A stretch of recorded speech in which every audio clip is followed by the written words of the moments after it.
So another day, another video. Right. Today's video, we'll be talking about life insurance. I know most people won't think that's a very exciting topic, but unfortunately, sorry, I'm distracted. I'm trying to wipe a board and talk. Can't multitask. I'm broke. Unfortunately, most people don't seem to think about life insurance. I think it's something that everyone should consider very early in life to make sure they're covered. And that's what I'd like to talk to you today about. So, life insurance. There's two types of life insurance. There's term and permanent. So let's start with term, because that's the one I want to say is pointless. Let's see if I can explain why. So term insurance, essentially you buy the term. So let's say I use similar numbers all the time. Let's say 100 grand. Yeah, so you need 100 grand of cover so that if anything happens to you the next, well, let's say what 10 years insurance. So you want to know that over the next 10 years, if anything happened to you and you died, that your family will get £100,000. Right? Fantastic. The only problem with term is you're placing a bet on your life. The other person with the bet is the life insurance company, and they're laughing because if you think about how many policies, say you've got, let's give a number, 100 people, let's run some numbers on the board. A pen would be good. There, that's not it. I don't know, let's say we've got 100 people, all 100 people with 10 years, and they've all got £100,000. Let's see, and we're charging £50 a month times 12 times 10 equals £6,000. So each person over 10 years will pay £6,000 into this policy, for each of their own policies. And if I left my calculator, my phone upstairs, no, it's here. So, I think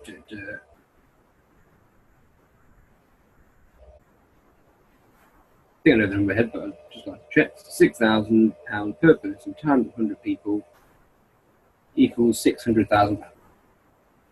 Times 100 people equals 600k. To show you the board so far, we've got, let's have a look, reading backwards, 100 people, 10 years, and they've all got £100,000 policy insurance.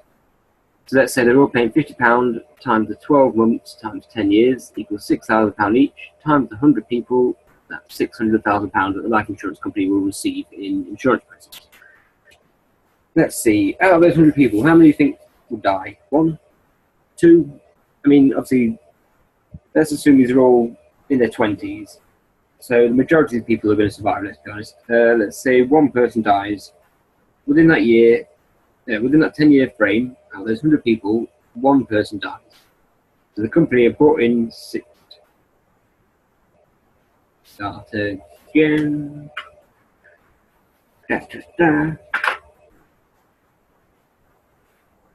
So the company brought in 600,000, and one person's died, so they've had to pay out £100,000. So they've made £500,000, right?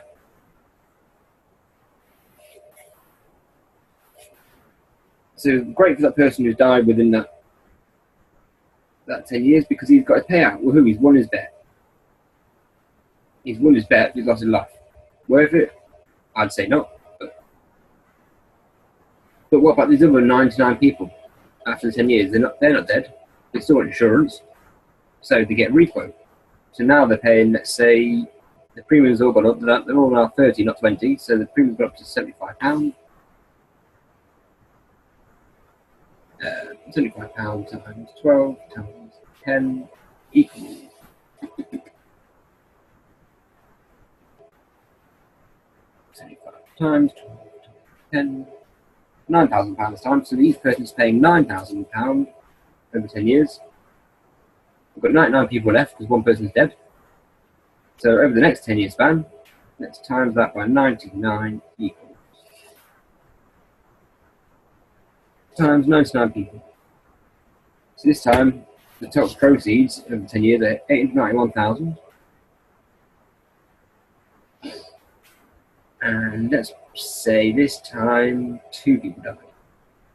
They get a bit older, so yeah, okay. So this time they bought 891,000, they paid out 200,000. They still made 691,000 pounds. So let's just circle that. Oh, shoot.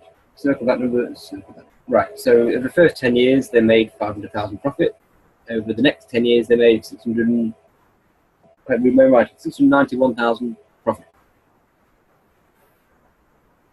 As you can see, term insurance is going to get, each time you don't die and you have to get requote, your premium's going to go up because you're more likely to die because you're older, more health problems, etc. So essentially, imagine you keep doing this cycle, you get to your 80s and you still want insurance. At that point, you're going to be paying a ridiculous amount of money that you can't afford. Maybe, God knows how much they want off you at that point. Probably £1,000 a month or something ridiculous to cover. Well, insurance companies don't like paying out. Basically, they want to pay out as little as possible. It's a scam, really. Well, it's term, anyway. Like I said, you're placing a bet, but you're always losing. So yeah, over that 2 years, what have they made? 1.191. Yeah, over £1 million anyway. You profit over 20 years. That's not bad, is it? Well, it's not bad if you've the insurance company.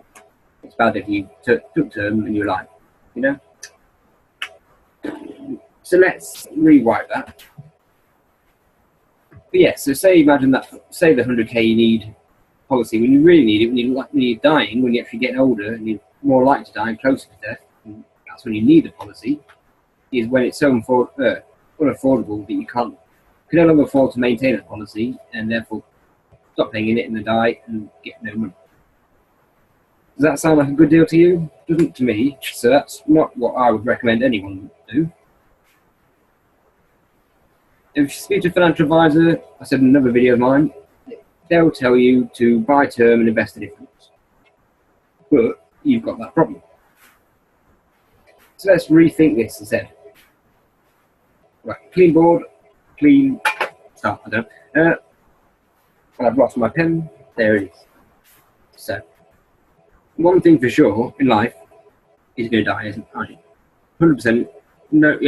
No question asked. Everyone's going to die, unless they just go secret to immortality, which even if they did, only the richest of the rich would be able to afford it, and they wouldn't dish that out to everybody, because then we'd have a planet of immortals, and every population would be insane. So yeah, we wouldn't be doing that anyway. So one thing that is certain is everyone's going to die. If you disagree with that, well, please try and explain your logic, because yeah, unless you're God. So let's say starting out when you're 20, instead of going for term insurance, you go for whole life insurance, which whole life insurance, as it does what it says in the tin, you're insured for your whole life. So you take it out.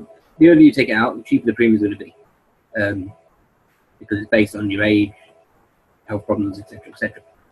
So yeah, a 60-year-old asking for a whole life insurance policy is going to pay a lot higher premiums than a 20-year-old. Or if you set the policy for someone who's just been born, so they're 0 years old, 1 month old, whatever, policies are going to be cheap as chips, because you've got their whole life to pay into the policy. So using the same, let's say the 100 grand figure again. Oh, someone's messaging me. I have to get back to you later on. Sorry about that. £100,000. This time, instead of term, it's whole life. So that means that today we rang up. Hello, Mr. Insurance Man. We would like some whole term insurance. £100,000, please. Yep, good. Paper sorted. Cool. Thanks. Bye. Very likely. A bit worried if it was. But yeah, so we've now got £100,000 in whole of life insurance. That phone call was very quick. He didn't tell me how much I need to pay each month or anything like that, but somehow psychically I know. So rather than the £50 a month, because the whole of life, the insurance premiums are a lot higher, and that's what puts people off, I think. Again, if you look at it as an expense, then that's bad. But if you understand how whole of term if the whole of life insurance works, then it's not really expensive an investment, especially if you set the policy up to be right. So let me just draw out. So with it, you've got the cash value, you've got the face value, and loans. So your face value will always be the same, £100,000, or whatever face value you've taken out from policy. The face value is the same as your death benefit. It's what you get when you die. So you're going to get £100,000 regardless. But you'll put £100 a month into this policy, and if you set this up correct, you should be getting accelerated cash value added to your policy. So how that works is they estimate the cost of insurance and take it off, and the rest is money that kind of goes in, towards. They invest it on your behalf so that in the future they can pay out that face value.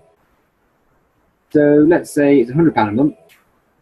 So times 12 months is £1,200 you put in a year. So you put in more in a year, double what you put in a term policy. So far you might be thinking, well, why not set up term and invest the difference like a financial advisor would advise? By all means, if that's what you want to do, then so be it. I can't force you to take hold. I can't force you to do anything. I'm just trying to advise you on what to do. So if you went down that route, fine. £50 a month goes into your policy. You've got to make sure you're disciplined enough to put £50 a month into your investment or savings or whatever it is you're doing.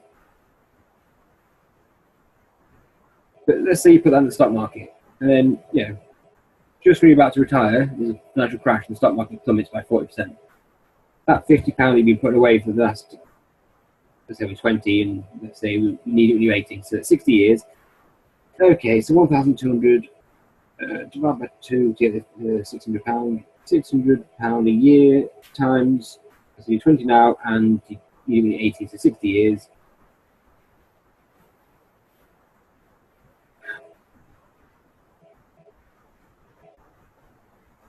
So that'd be 36,000. That's assuming you have no growth in your policy or anything like that. But we'd hope you have. But let's say that's it, £36,000 in your investment account, which is your nest egg as well as your policy, your term policy. But just as you're about to withdraw it, the stock market plummets by 40%. So that £36,000, you times that by 0.6, your entire nest egg will be worth £21,600. So already you've got less than you would hope and plan for in retirement. That's not what you want. No, it's not what I want. I don't know about you, but I want peace of mind personally. I want to know that when I retire, I've got X amount coming in regardless. That I can afford an amount I can live off, and also I can afford to treat my grandchildren and my children to do nice things as well. So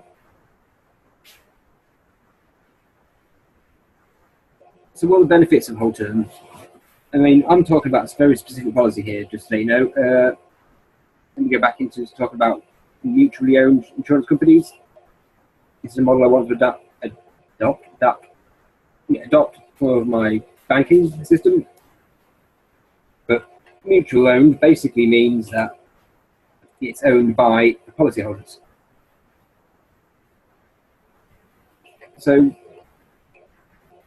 let's use the example we used before with the term insurance. The first 10 years, they made £500,000 profit. So imagine if you were a policyholder, and as well as mutually owned life insurance company, that same company sells term insurance. That £500,000 would be divided by the policyholders. Let's say there's 1,000 blokes with a policy in this pot. That £500,000, I don't know the number without doing it. Just 1,000 people. Yeah, it's 1,000. So at the end of the year, you need to get £500 extra onto your policy because the profits are distributed between the policyholders, not for stockholders, shareholders, which is fantastic, I think. Anyway, so that's one benefit: the fact that you get a dividend each year for just having a policy. So you earn money for having money with them. Another advantage is the fact that the cash value, whatever's in your cash value, is like almost like a savings account. Well, it essentially is like a savings account. You earn interest on that. You earn it a lot higher than you would from a bank. I think it's currently about 4%, which isn't huge, but at the same time, if you compare that to 0.25%, that's 16 times higher. So any money in there will grow 16 times faster. That sounds, yeah, that's a lot faster, isn't it?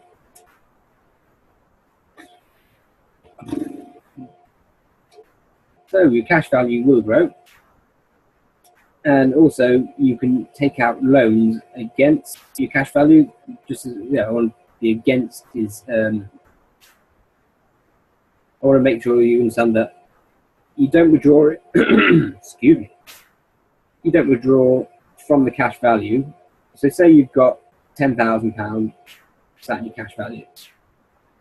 If you took out a loan for £10,000, you would still earn interest on the cash value of £10,000 as if you hadn't touched it. Because you haven't, essentially. You borrowed against it, but you haven't touched the cash value. Cash value never kind of goes down, really. So you've taken £10,000 loan and you've agreed, what's it for? It's for starting a business. So you've agreed that the business will pay back the loan over 5 years, I don't know. But basically what happens is, as well as earning interest on the 10,000, you'll be earning interest on your interest that you're paying into the policy. I want to do some numbers with you, but I don't want to bore you to death, so let's try and keep it simple. Hopefully you understand so far, and unfortunately this recording stuff, I've no idea how long these videos are when I'm doing it, so this could be 10-hour video. No, it's not. No, don't worry.